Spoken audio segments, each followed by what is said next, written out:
E aí, gente boa, tudo bom com vocês? Quero falar agora a respeito da última trombeta. A gente sabe que a última trombeta, ela está lá em 1 Coríntios capítulo 15, a partir do verso 51, que vai dizer que é o toque da glorificação do nosso corpo. É isso, né? É o toque da glorificação do nosso corpo. E aí nós temos o seguinte, esse texto aqui de 1 Tessalonicenses, no capítulo 4, vai dizer assim, ó. Vamos ler, porque o Senhor mesmo, a partir do verso 16, o Senhor mesmo, dada a sua palavra de ordem, ouvida a voz do arcanjo e ressoada a trombeta de Deus, descerá dos céus e os mortos em Cristo ressuscitarão primeiro. Bom, até aqui tá bom. O negócio aqui é o seguinte, esse verso 16 ele é muito importante, olha só.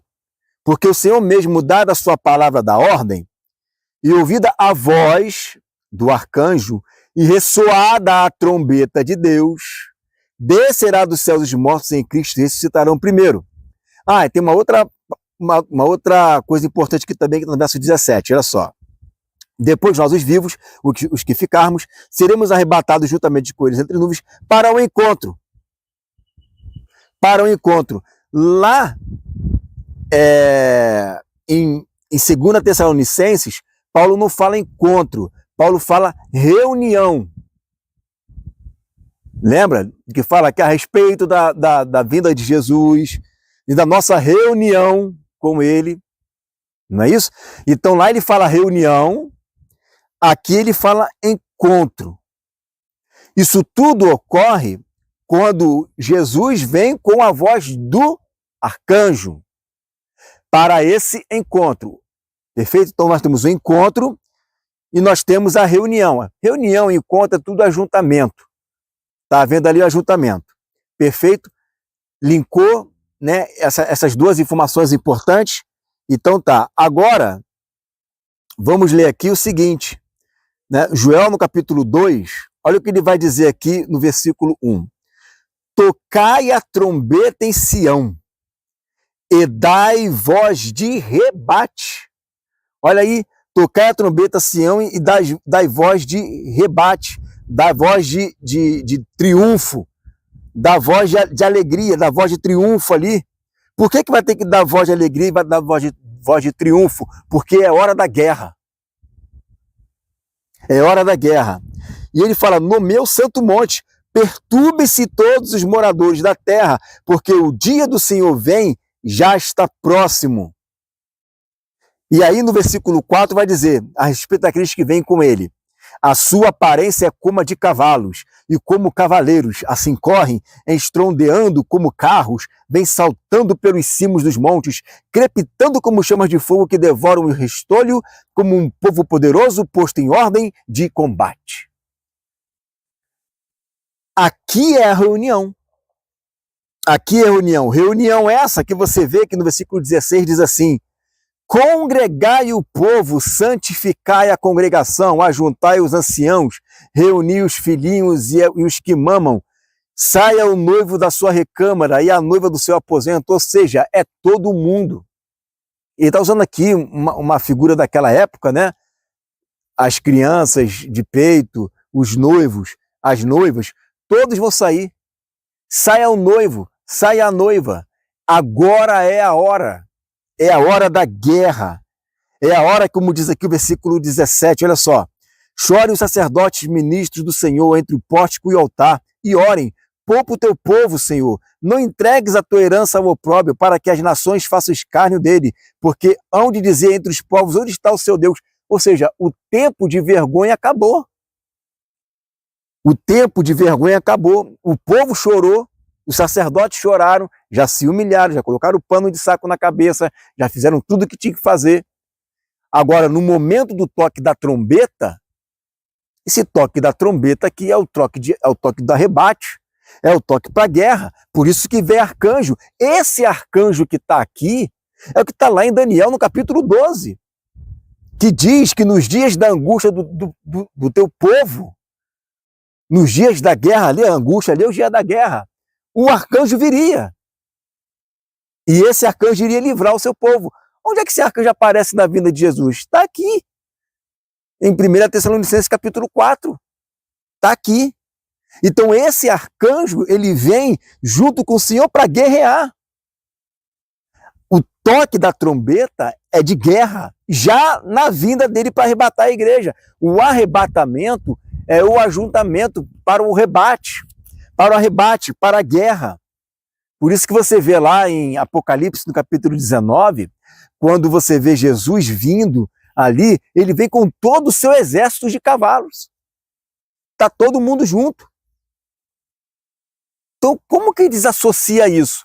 Ah, não, é porque tem que prestar atenção no seguinte, olha só, porque essa trombeta que está sendo tocada ali, né, em 1 Coríntios capítulo 15, a partir do verso 51, a de 1 Tessalonicenses capítulo 4, o de 2 Tessalonicenses capítulo 2, que não fala trombeta ali, mas tudo bem. Essas trombetas aí não são trombetas, essas trombetas aí são trombetas de Deus. Não é trombeta de anjo que está lá em Apocalipse no capítulo 15. Capítulo 15 não, capítulo 11, versículo 15. Não é a mesma. Claro que é. Claro que é. Acontece que um anjo está tocando. Mas quem entregou a trombeta para ele foi Deus. Está lá em Apocalipse capítulo 8, verso 2. Ele que entregou a trombeta. Foi Deus que entregou a trombeta. A trombeta é de Deus e colocou sobre a responsabilidade do anjo, mas a trombeta é de Deus. Não é do anjo. O anjo não foi o anjo que criou essa trombeta, né? É Deus, a trombeta é dele. E ele deu para o anjo e o anjo foi lá e tocou. Então você observa o seguinte, dá para se perceber claramente que esse toque de trombeta não é um toque para arrebatar, para sumir.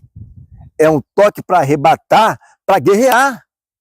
É um toque para arrebatar, para conquistar a herança que estava sob o domínio dos inimigos, e isso foi vergonha e opróbrio do povo.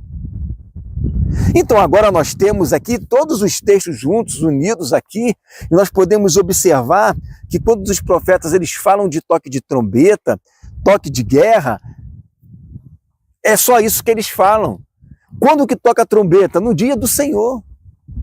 Está ali bem clara, no dia do Senhor. E o apóstolo Paulo fala sobre isso, mesmo ali, em 2 Tessalonicenses capítulo 2, verso 1 e 2, ele vai falar sobre o dia do Senhor, o dia da vinda, a reunião com ele. Para que eu vou me reunir com ele? Para que eu vou me ajuntar com ele? Olha a reunião solene de João capítulo 2, toca a trombeta e faz a reunião solene. A reunião está lá, Paulo está dizendo, a reunião, um encontro.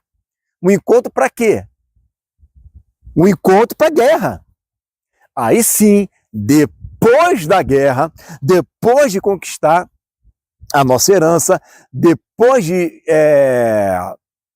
vencer os inimigos, depois de nós vermos quem foi salvo ou não, aí naquele tribunal a gente vai receber a nossa herança.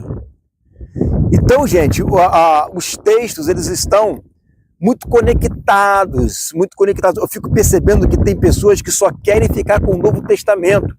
Essa não é a nossa escola são os profetas que trazem luz aos textos. É eles que trazem, eles são a candeia que ilumina os textos. Está lá em Pedro fala isso. Os profetas é a candeia que ilumina a escuridão.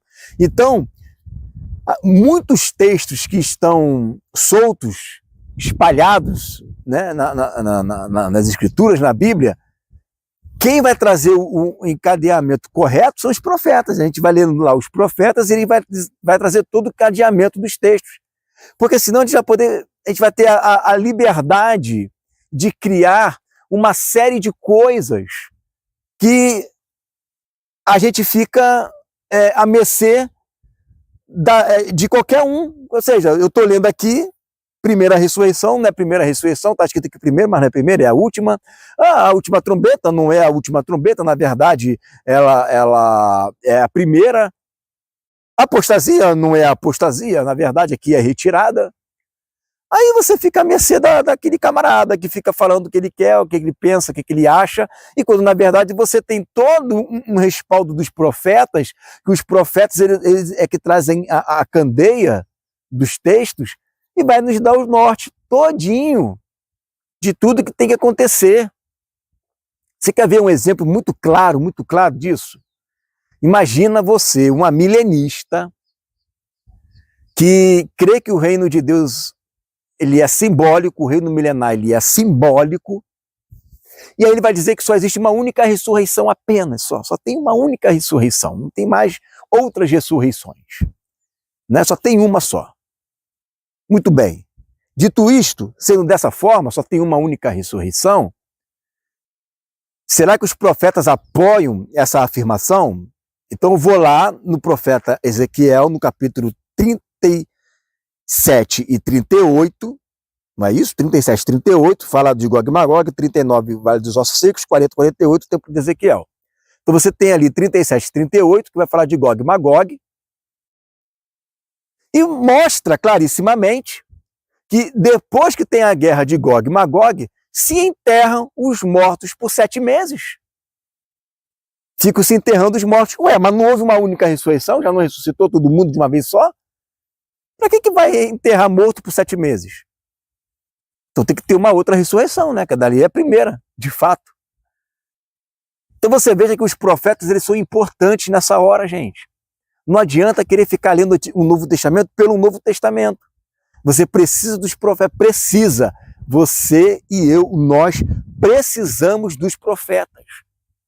Todos os textos que estão embaralhados no Novo, que você não consegue coadunar ele em tempo cronológico, nos tempos e nas estações, os profetas vão ajudar.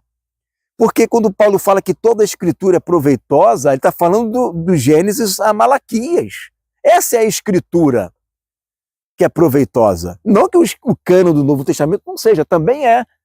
Mas é inseparável. E não é contraditório. E um e o outro falam a mesma língua.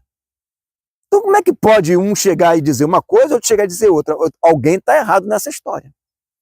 Alguém está errado. E com certeza não é nenhum apóstolo e nenhum profeta, é o leitor.